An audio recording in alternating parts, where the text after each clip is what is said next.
Orang Indonesia ini tidak miskin-miskin amat, yang miskin ya banyak, tapi yang kaya juga ada. Orang Indonesia yang nabung duit di Hong Kong, di Singapura, atau bahkan di tempat-tempat lain, pelan-pelan di era Pak Jokowi meningkat, mendekati, dan dalam 3 tahun terakhir, sampai dengan triwulan 3 2024 ini, lebih banyak duit orang Indonesia di luar. Nah, inilah sebetulnya yang harus diperhatikan. Otoritas mestinya juga mengkaji mengapa mereka banyak di luar naruhnya. Naruh duit loh ini, 400 tadi yang asing maupun penduduk Indonesia, keluar saja 50, itu berarti akan ada krisis gitu.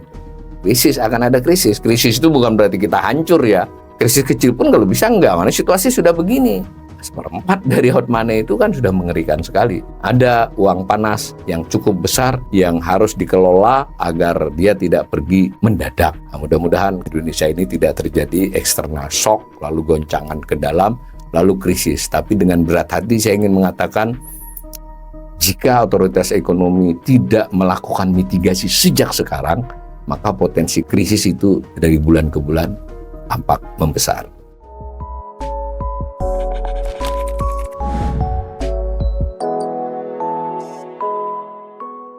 Salam cerdas.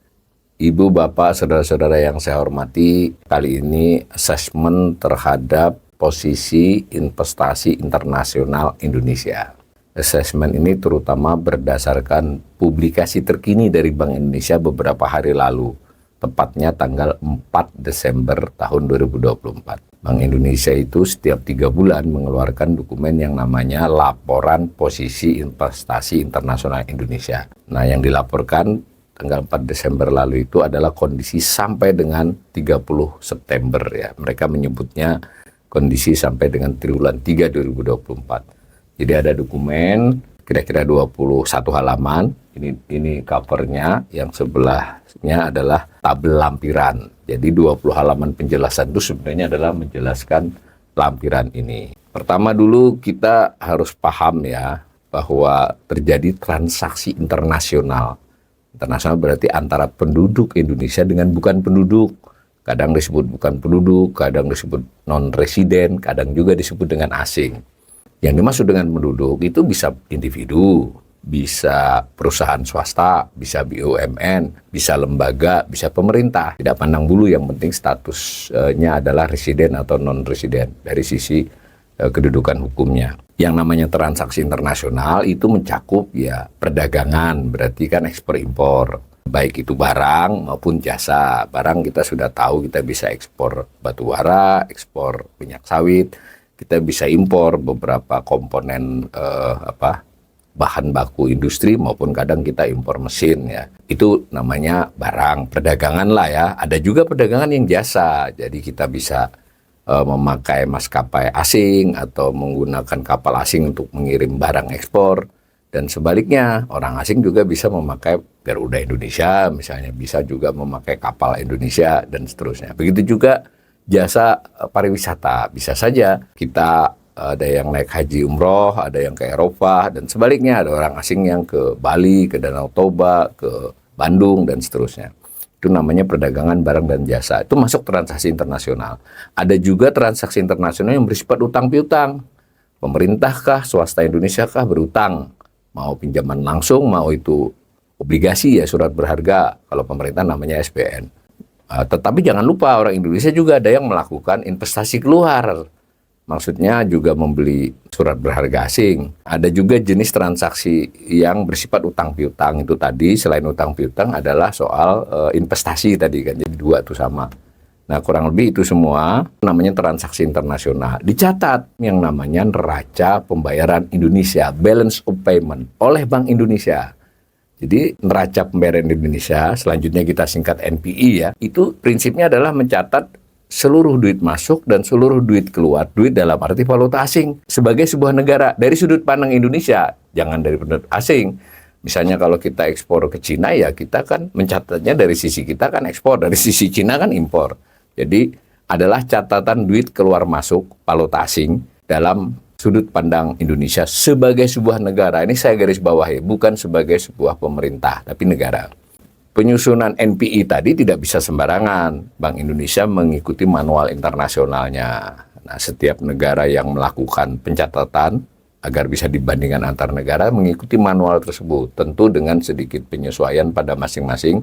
Penyesuaiannya biasanya adalah soal pengelompokan. Mungkin yang tidak penting di negara tersebut karena tidak ada angkanya atau kurang, itu biasanya digabungkan. Jadi itu ada manualnya. Kalau disepadankan dengan perusahaan, itu sebetulnya NPI ini semacam catatan laba rugi lah ya. Ada masuk, ada biaya, ada pendapatan. Yang penting yang kita kunci dari pengertian ini adalah dia bersifat arus ya. Arus itu berarti kan 3 bulan berapa atau setahun berapa. Jadi arus ya, selama kurun waktu tertentu. NPI itu terdiri dari 2 neraca besar juga, namanya transaksi berjalan dan transaksi finansial. Kalau transaksi berjalan itu adalah perdagangan barang dan jasa, kalau finansial itu adalah utang piutang dan investasi. Ada nama-nama neracanya, tetapi yang penting juga, ini kan arus ketika dia berlangsung bertahun-tahun menciptakan akumulasi. Jadi utang piutang yang bertahun-tahun kan ada akumulasinya. Perdagangan yang bertahun-tahun menciptakan posisi juga. Dokumen posisi investasi internasional Indonesia adalah mencatat bagian dari NPI yang terkait dengan transaksi finansial. Jadi transaksi berjalan nggak dibahas nih. Bukan nggak dibahas ya, maksudnya nggak ikut dalam laporan ini. Jadi yang diperhatikan dari NPI adalah transaksi finansialnya. Nah, dari transaksi finansial yang bersifat arus itu, BI memberi juga informasi dalam laporan posisi investasi internasional Indonesia bersifat posisi, bukan arus. Supaya lebih mudah lagi, kalau tadi dipadankan dengan perusahaan, NPI itu adalah rugi laba, sementara kalau PI ini serupa neraca. Transaksi finansial itu kan terdiri dari 3 jenis. Ada investasi langsung, foreign direct investment. Berarti investasi langsung itu adalah investasi yang terkait dengan langsung mendirikan perusahaan atau membeli perusahaan atau menambah saham untuk perusahaan yang dikelolanya. Jadi dengan maksud untuk dikelola. Asing bisa beli saham tapi suatu perusahaan di Indonesia, tetapi dia tidak ingin ikut mengelola, hanya trading saja. Itu masuknya ke jenis kedua, namanya investasi portofolio. Jadi investasi portofolio itu adalah investasi berupa surat berharga dan semacamnya yang sifatnya tidak untuk dimiliki selamanya. Maksudnya ya bahwa dia milikinya lama itu soal lain. Tetapi dia tidak bermaksud mengelola. Itu namanya investasi portofolio. Tapi jangan lupa, ada orang Indonesia juga yang beli saham asing. Nah, yang ketiga namanya other investment, investasi lainnya. Jadi 3 macam ya investasi. Investasi lainnya itu orang asing, penduduk asing, itu bisa menaruh duitnya di perbankan atau lembaga keuangan Indonesia. Atau dia titip kepada manajemen investasi. Begitu juga sebaliknya, orang Indonesia juga ada yang naruh duitnya di Singapura kah, di Hong Kong kah, di Amerika kan. Itu namanya termasuk other investment. NPI mencatat arusnya, sedangkan PII adalah mencatat kondisi akumulasinya pada tanggal tertentu. Triwulan 3 itu berarti 30 September. Ini arus tahunannya. Disebut aset adalah modal penduduk Indonesia. Modal penduduk Indonesia yang terkait dengan keluar masuk, bukan yang ada di Indonesia. Keluar masuk dia kan. Kalau dia di dalam saja nggak dicatat, tapi kalau dia keluar masuk dicatat. Jadi dia keluar, dia masuk, setiap tahun ada netonya, yang biru ini. Jadi modal penduduk Indonesia yang selama setahun, ini selama 9 bulan yang terakhir. Jadi setahun itu keluar masuk netonya berapa. Yang orange adalah modal milik asing yang keluar masuk. Nah, kemudian kalau kita pecah ini, neraca ini, grafik ini, nah ini saya ambil yang oranye saja, bahwa modal asing itu secara umum masuk ke Indonesia. Sebetulnya peristiwanya dari hari ke hari, minggu ke minggu keluar masuk ya, dia beli saham, beli obligasi. Tetapi selama setahun netonya masuk. Nah, kalau ini baru 9 bulan yang terakhir. Tuh, kemudian juga begitu juga penduduk Indonesia yang punya modal itu juga keluar masuk. Berarti selama setahun cenderungnya keluar. Kecuali tahun 2016 ketika ada tax amnesty mereka sempat kembali sekian miliar dolar ya. Ini satuannya juta. Jadi bisa dilihat sebagai miliar. Nah, ini selama 9 bulan terakhir ternyata modal milik penduduk Indonesia keluarannya cukup besar, selama 9 bulan saja lebih besar dari setahun pada masa-masa lalu. Sehingga ada potensi selama setahun tinggal 3 bulan, itu akan menjadi rekor modal penduduk Indonesia yang pergi ke luar negeri. Nah, lalu secara jenis, tadi kan secara kepemilikan, ada aset, ada kewajiban, ada milik penduduk Indonesia, ada milik asing. Secara jenis terdiri dari 3, investasi langsung, portofolio, dan investasi lainnya. Ini adalah gambar neto. Gambar neto artinya sudah memperhitungkan aset dan kewajiban. Nah, lalu peristiwa itu, arus itu mengakibatkan akumulasi. Nah, ini yang mau kita bahas. Jadi ketika investasi asing itu masuk dan keluar, lalu secara neto setiap tahun cenderung masuk, maka terjadi akumulasi. Nah, begitu juga dengan investasi lain-lain, maupun investasi portofolio dihitung secara neto. Nah, maka gambarnya jadi seperti ini. Posisi 30 September. Jadi pada tanggal 30 September 2024, modal asing yang ada di Indonesia itu sebesar 792 miliar dolar. 792 miliar dolar. Ingat, ini dolar ya satuannya. Pencatatannya bahwa dia masuk itu ada yang berupa euro atau yen, itu soal lain, tapi dikonversi dalam dolar. Nah, lalu pada saat bersamaan penduduk Indonesia juga pergi keluar. Nah, namanya aset kan, tercatatnya itu 518 miliar. Tapi ini harus hati-hati karena di dalam pengertian aset di PII ini dari berdasarkan PII Bank Indonesia itu ada cadangan devisa. Jadi cadangan devisa itu dianggap aset. Kurang lebih misalnya pada saat ini 150 ya. Berarti yang benar-benar di luar 518 kurang 150, kurang lebih 370 ya. 370 modal Indonesia ada di luar, 150 cadangan devisa. Kita lihat lagi secara lebih rinci jenis, namanya investasi langsung. Perhatikan, ini posisi ya. Saya ulangi, jangan salah, ini waktu di NPI adalah arus. Maka pada tanggal 30 September itu dalam investasi asing yang bersifat langsung itu berarti dia bisa perusahaan. Misal dia perusahaan pengeboran minyak, misalnya dia perusahaan di batu bara, atau dia perusahaan pertambangan nikel, atau malah pengolahan nikel. Ada kan banyak investasi asing. Mereka masuknya nilainya 322, bukan masuknya ya, posisi saat kita bicara ini. Jadi ada 322 miliar dolar modal asing yang sedang ada di Indonesia yang berbentuk perusahaan atau ikut mengelola perusahaan. Kan ada yang bersifat campuran kan, umpama kereta cepat Cina ya. Kereta cepat Cina itu kan ada modal Cinanya, ada modal Indonesianya. Ini modal Cinanya itu masuk dalam ini, tercatat di dalam PII itu. Tapi jangan lupa orang Indonesia ini tidak miskin-miskin amat. Yang miskin ya banyak, tapi yang kaya juga ada. Jumlah yang kaya banget itu nggak banyak, tapi duitnya banyak. Nah, ini kan catat bukan soal orangnya, duitnya kan. Jadi modal penduduk Indonesia yang sedang ada di luar negeri, yang sedang investasi langsung loh. Dia mungkin ikut di, yang saya pernah tahu ya, di Vietnam, di Kamboja. Mereka ikut perusahaan di sana, mungkin perusahaan pertanian. Nah, bisa jadi juga dia ikut perusahaan di Amerika. Konon juga ada yang punya investasi di Las Vegas ya. Bisa saja begitu, dan seterusnya. Jadi adalah nilainya tidak tanggung-tanggung ya, senilai 130 miliar dolar. 130 kali 16 ya, saudara-saudara bisa membayangkan ya. Jadi cukup banyak orang Indonesia yang punya investasi di luar negeri. Dan jangan lupa, misal yang mungkin spektakuler menurut saya bukan nilainya, tapi memang adalah mie instan. Karena mie instan itu yang awal adalah Jepang, Korea, kemudian ternyata Indonesia menjadi pelaku internasional yang mungkin mengungguli mereka sudah. Sehingga investasi dari perusahaan Indonesia untuk membuat mie instan, bahkan merek dagangnya masih, misal ini tidak bermaksud mempromokannya Indomie, yaitu sudah investasi di Afrika, di mana ada pabrik di sana, itu namanya kan investasi langsung. Nilainya itu 130 miliar dolar. Bisa juga dia investasi dalam perusahaan-perusahaan keuangan ya, tapi bukan sekedar naruh duit, tapi ikut mengelola bank tersebut, punya saham di sana. Nah, bagaimana dengan jenis investasi kedua? Namanya investasi portofolio. Jenis investasi terkait dengan surat berharga seperti saham dan obligasi. Obligasi itu adalah surat utang, bisa swasta, bisa negara. Kalau negara namanya SPN, jadi obligasi. Penduduk asing yang memiliki saham dan obligasi di Indonesia tanpa bermaksud ikut campur dalam pengelolaan perusahaan, karena kalau ikut campur dia masuk investasi langsung.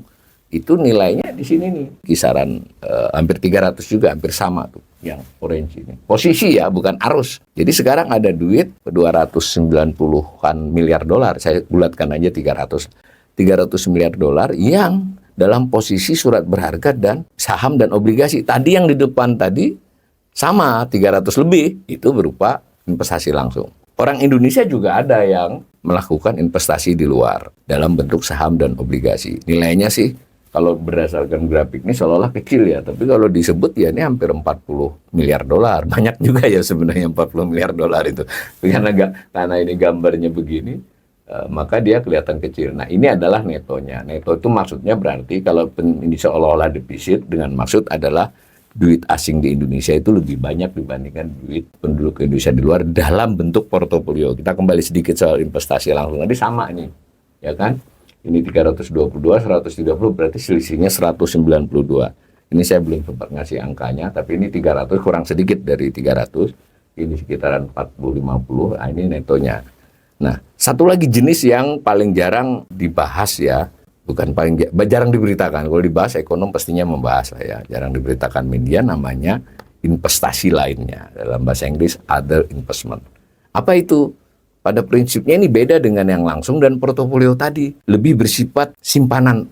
Simpanan itu berarti di bank atau di lembaga keuangan. Plus soal uang muka. Jadi uang muka itu dimasukkan other investment. Jadi orang penduduk asing yang sudah membayar uang muka untuk pembelian tertentu itu other investment. Nah, tetapi juga orang Indonesia yang nabung duit di Hong Kong, di Singapura, atau bahkan di tempat-tempat lain, di negara-negara yang suka disebut tax haven, kalau memang ada legal ya, catatannya ada, itu maka dia masuk ke other investment. Itu yang biru. Makanya aset kan ini. Yang orange adalah orang asing di Indonesia. Ini menarik ya. Saat 30 September ini, mungkin banyak yang tidak membayangkan ini netizen. Lebih banyak duit orang Indonesia di luar daripada duit orang asing di Indonesia. Nah, peristiwa itu baru beberapa tahun terakhir kalau dilihat gambar. Sebelum 2022, itu selalu yang biru di bawah yang orange. Bahkan dahulu jauh ya. Di era SBY itu jauh. Bahwa banyak duit asing di sini daripada duit Indonesia di luar. Nah, pelan-pelan di era Pak Jokowi meningkat, mendekati, dan dalam 3 tahun terakhir, sampai dengan triwulan 3 2024, ini lebih banyak duit orang Indonesia di luar. Nah, inilah sebetulnya yang harus diperhatikan. Diperhatikan dalam arti, ini ya kita harus ekonom terutama. Kalau otoritas mestinya juga mengkaji, mengapa mereka banyak di luar naruhnya. Naruh duit loh ini. Kalau yang tadi investasi langsung, ya dia punya pertimbangan. Kalau saya investasi di Kamboja, di Vietnam, dia melihat peluang bisnis, bahkan ada yang di Thailand. Konon sudah mulai ada yang investasi di Cina. Hati-hati kita ya. Kita melihat investasi Cina di Indonesia, menurut kabar berita, ya, tapi nanti harus dicek angkanya. Itu ada juga sudah mulai orang Indonesia investasi di Cina secara langsung. Kalau portofolio itu umumnya bisa main di Wall Street, ya main di bursa Hong Kong, dan seterusnya. Nah, ini adalah simpanan yang utama ya. Duit disimpan di luar negeri ini makin banyak oleh penduduk Indonesia. Sementara orang asing yang nyimpan di Indonesia sedikit menurun beberapa tahun terakhir ini. Sekurang-kurangnya stagnan. Nah, ini harus benar-benar diperhatikan. Nah, tadi saya ingin mendefinisikan dulu tentang hot money. Memang ini hot money ini adalah istilah populer ya. Bisa dikatakan disebut hot money itu kalau dia gampang keluar dan masuk. Ya, kalau investasi langsung kan nggak gampang keluar dan masuk. Misalnya dia masuk ke dalam industri eksplorasi migas, atau dia pertambangan batu bara, investasinya kan sudah dibelikan peralatan, sudah ada kantornya, tempatnya, dan sebagainya. Kalau dia mau pergi bukan urusan 3 bulan, setahun bahkan kan. Keputusannya untuk masuk pun itu cenderungnya bertahun-tahun sebelumnya. Masuk ini termasuk nambahi ya, dia sudah ada tapi dia nambahi. Itu pasti berdasarkan proses kajian bisnis mereka, dan juga harus melakukan perizinan kan ke BKPM dan izin-izin lainnya. Maka keputusan untuk masuk investasi asing itu pasti memerlukan waktu lebih dari setahun. Nah, maka ketika dia mau keluar juga sama, pasti pertimbangannya panjang. Karena itu investasi langsung tidak digolongkan sebagai hot money. Kalau hot money itu adalah duit yang gampang keluar dan masuk. Panas lah ya, pegang nggak bisa lama-lama gitu loh, makanya disebut panas.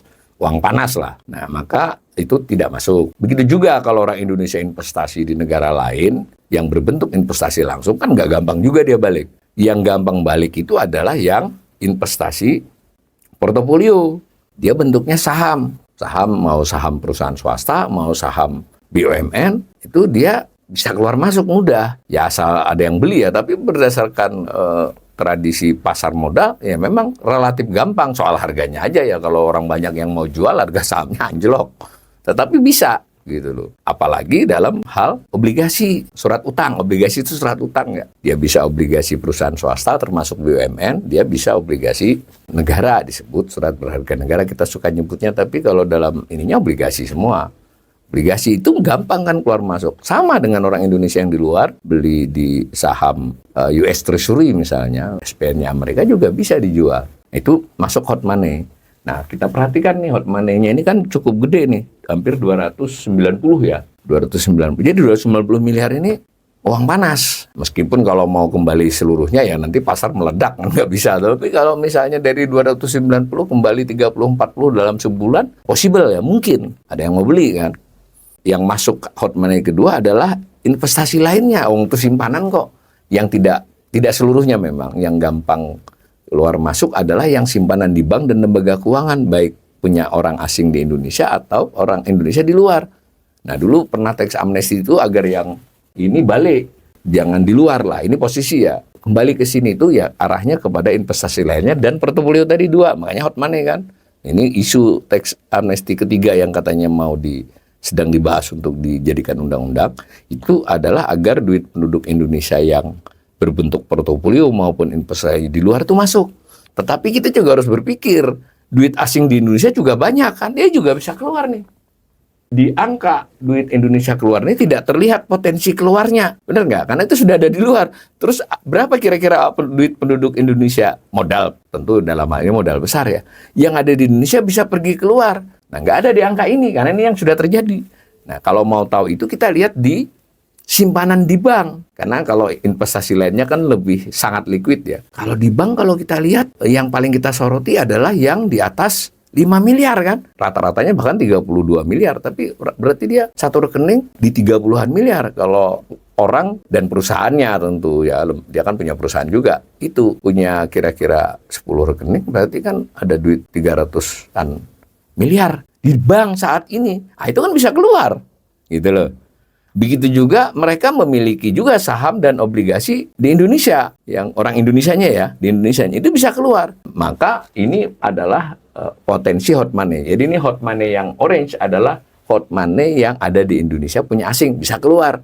Kalau hot money punya Indonesia yang bisa keluar nggak terdeteksi di statistik ini. Tapi bisa diduga, kira-kira dari jumlah duit simpanan di bank yang gede-gede ditambah dengan kepemilikan penduduk Indonesia modal besar di pasar modal. Tapi saya ulangi ya, yang investasi lainnya tidak seluruhnya hot money. Kalau misalnya DP uang muka kan nggak hot money. Kalau ditambahkan, itu kurang lebih 290 ditambah kurang lebih 150, ada sekitar 370. 370, anggap aja uang muka itu ya 20-30, berarti ada 350 yang berpotensi keluar dan masuk. Duit asing yang sudah ada di Indonesia bisa keluar. Tentu tidak mesti keluar semua ya, tapi ini yang hot money-nya. Sedangkan duit penduduk Indonesia yang bisa keluar belum kelihatan di sini. Anggap aja dengan hitung-hitungan duit di bank dan kepemilikan mereka di saham itu bisa 50. 50 ditambah 350 ya. Jadi ada 400 miliar dolar yang berpotensi menjadi uang panas. Atau sebenarnya dia panas. Tapi tergantung dia kuat nggak nahannya. Nah, itu yang dimaksud kemungkinan terjadinya arus modal keluar. Tetapi kalau berdasarkan kejadian lampau-lampau, itu kalau dalam kondisi normal, meskipun ekonomi misalnya sedikit melemah, mereka nggak pergi keluar. Karena Indonesia tuh oke dari sisi imbal hasil ya. Punya SBN bisa 6,9%, gitu. Jual beli saham mungkin dia karena duit banyak kan, itu bisa mendapatkan keuntungan. Jadi berdasarkan hasil, itu potensi keluarnya tidak besar. Karena kalau mau dia pergi ke Singapura, dia pergi ke tetangga lah, ke Malaysia, ke apa, kecil. Ke Amerika pun, US Treasury tadi kan hanya 4% tuh yieldnya. Sementara SBN 6,9, selisih masih. Belum tentu dia pergi ke Amerika. Tetapi kalau pertimbangannya tidak hanya hasil, tetapi juga adalah keamanan, nah jadi beda pembicaraannya. Jadi kalau Indonesia goyang-goyang sedikit, mereka agak khawatir, itu bisa keluar. Nah, tetapi kalau keluarnya ya kayak begini nih, ini keluar ya sebenarnya. Tapi kan ya gampangannya alamiah lah keluarnya. Bagaimana kalau mendadak? Mendadak apa ukurannya? Bisa seminggu, bisa sebulan lah kurang lebih.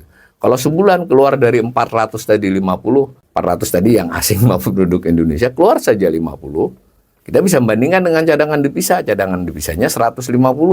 Di antara cadangan devisa yang dipegang Bank Indonesia itu yang bisa untuk operasi pasar mungkin dia hanya sekitar 30. 30 kan kurang untuk mengantisipasi 50. Memang bisa nanti digunakan yang ada di IMF ya, atau duit Indonesia di IMF itu ada sekitar 8. Masih kurang juga, bisa pinjem di IMF. Tapi itu berarti akan ada krisis gitu. Akan ada krisis. Krisis itu bukan berarti kita hancur ya. Kita sudah pernah mengalami krisis 98, semi krisis di Covid, kita nggak hancur. 2008 resesi. Tetapi otoritas ekonomi kalau harus memitigasi, kalau bisa jangan ada krisis besar, apalagi Krisis kecil pun kalau bisa enggak, mana situasi sudah begini. Makanya harus jaga, lagi kalau menjadi krisis besar. Jadi itu ya faktanya untuk simpulan sementara, uang panas yang ada di Indonesia itu nilainya bisa mencapai 400 miliar dolar. Di antara 400 itu yang panas banget 50, lalu dia ngelihat Indonesia ini tidak enak lagi gitu, bisa saja dia pergi. Nah, sudut pandang lain, nah ini untuk tambahan meskipun saya sudah sering mengemukakan, tapi saya ulangi lagi. Disitulah dilemanya, kita tidak ingin modal asing pergi keluar, apalagi modal penduduk Indonesia. Modal penduduk Indonesia bahkan mau dipanggil dengan tax amnesty.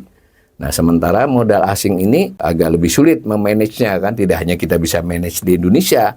Kalau ternyata negara-negara lain melakukan manuver kebijakan, apalagi Amerika, itu pengaruhnya dia bisa pergi. Meskipun tidak mungkin seluruh modal sehebat-hebatnya Amerika membuat kebijakan, nggak mungkin seluruh modal ke sana. Tetapi kan kita tidak bicara seluruhnya dari hot money tadi. Kita bicara 1/5, 1/4 dari hot money itu kan sudah mengerikan sekali. 50 itu kan hanya 1/8 kan dari 400.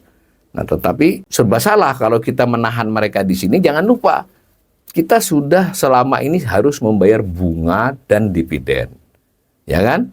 Kita harus membayar bunga dan dividen, membalas jasa atas modal itu, mau dia investasi langsung, mau dia portofolio, maupun dia investasi lainnya. Itu dicatat, tapi bukan di PII, nggak ada catatannya, karena PII itu posisi. Catatannya di NPI tadi, di neraca pembayaran Indonesia, tapi bukan di bagian transaksi finansial. Adanya di bagian transaksi berjalan. Sub dari transaksi berjalan namanya neraca pendapatan primer. Sub neraca pendapatan primer namanya neraca pendapatan investasi yang mencatat arus keluar masuk pembayaran dividen dan bunga terhadap asing, dan sebaliknya kita nerima dari luar atas investasi orang Indonesia. Saya ambil saja yang pembayaran, yang orange ini. Ini arus ya. Jadi tahun 2023 kita bayar 42 miliar dolar ya untuk keuntungan dan bunga. Nah, tahun ini baru berjalan 9 bulan, 33. Jadi potensinya kan akan sama di 40-an lagi kan. Jadi tadi kita sudah membayar, lalu ada arus masuk. Tadi masuknya ke 3 jenis investasi. Tadi berapa? Netonya ya. 2023 sebanyak 28,57 miliar dolar arus masuknya investasi ke Indonesia. Pada tahun 2020 ini sudah 34. Ini yang biru ini mencatat modal yang masuk dari 3 jenis itu, tapi yang khusus asing ya. Yang orange menunjukkan kita bayar balas jasa. Tentu tidak terhadap yang masuk, tapi terhadap akumulasi, terhadap posisi. Kan bayar bunga bukan utang yang baru dong. Utang baru sedikit ya, utang lama itu bayar bunganya. Nah, maka menarik ya, bahwa dalam beberapa tahun terakhir, jumlah imbal jasa, balas jasa atas modal asing itu sudah melampaui arus masuk modal pada tahun bersangkutan.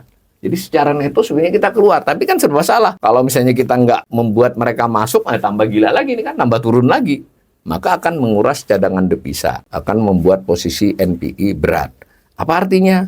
Itu artinya salah satu indikasi ujungnya adalah nilai tukar rupiah, ya kan? Dan nilai tukar rupiah itu akan merembet kemana-mana, akan merembet ke inflasi, akan merembet ke pertumbuhan ekonomi, karena kan dengan sulitnya untuk mengimpor. Sekarang belum ya, tapi ini maksudnya biar kita imajinasikan bahwa ini sudah proses ini bisa terjadi, maka akan mengurangi potensi pertumbuhan ekonomi. Dengan demikian, sebagai penutup saya ulangi uraian, ada NPI yang mencatat seluruh transaksi internasional sebagai arus ya, arus tahunan atau arus 3 bulanan. Nah, terdiri dari modal penduduk Indonesia disebut aset, modal asing disebut kewajiban, dicatat dalam 3 jenis: investasi langsung, portofolio, dan lainnya. Kemudian akumulasinya membentuk PII, 3I-nya ya. Nah, kemudian PII itu per 30 September, itu duit asing yang ada di Indonesia, apapun bentuknya, itu 792 miliar. Sedangkan aset tadi kan 518 miliar, tapi termasuk cadangan devisa. Nah, di antara 792 tadi, ada 470 yang masuk investasi portofolio dan investasi lainnya. Ya, ini bukan salah tulis, itu 370 sebenarnya, 370 miliar. Nah, berarti 370 dikurangi uang muka, itu berarti ada sekitar 350 yang hot money. Jadi 350 duit asing itu adalah uang panas yang ada di Indonesia. Uang panas yang tidak ada di catatan ini adalah uang panas milik penduduk Indonesia di bank umum maupun di pasar modal yang juga bisa keluar. Maka saya sederhanakan ada potensi 400 miliar yang berupa uang panas. Itu yang harus dimitigasi oleh otoritas ekonomi, baik itu pemerintah maupun Bank Indonesia, agar jangan pergi keluar secara mendadak. Kalau keluar alamiah, ada masuk alamiah, namanya seimbang, diseimbangkan, sesekali defisit, sekali surplus, ekonomi masih bisa bergerak. Tapi kalau terjadi tiba-tiba, nah itu berbahaya. Salah satu penyebabnya adalah dinamika global. Itu kita tidak bisa memanage. Kita hanya bisa memanage punya kita. Tetapi salah satu yang bisa dikelola juga oleh pemerintah adalah kepastian kebijakan ekonomi pemerintahan Prabowo. Supaya mereka enaklah ya di Indonesia. Kalau ini komunikasinya PPN naik atau turun, MBG ini mau seberapa, agak bahaya juga. Ini buruh dinaikin 6,5%. Ya bukan saya tidak pro buruh ya, tapi sekarang mari dari perspektif usaha kan mereka akan wait and see. Nah, Bank Indonesia sudah berusaha agar lalu lintasnya itu gampang supaya cepatlah. Kalau kurang cepat ditambahi, kalau kelebihan cepat dikurangi. Tapi itu kan cuma cara. Punya duit seberapa Bank Indonesia untuk menahan keluar masuk ini. Nah, disitulah kunci dari pembicaraan kita ini. Ada uang panas yang cukup besar yang harus dikelola agar dia tidak pergi mendadak. Kalau pergi pelan-pelan tidak soal. Nah, mudah-mudahan kita selamat ya pada tahun 2002, perekonomian maksudnya. Indonesia ini tidak terjadi eksternal shock, lalu goncangan ke dalam, lalu krisis. Tapi dengan berat hati saya ingin mengatakan, jika otoritas ekonomi tidak melakukan mitigasi sejak sekarang, maka potensi krisis itu dari bulan ke bulan tampak membesar.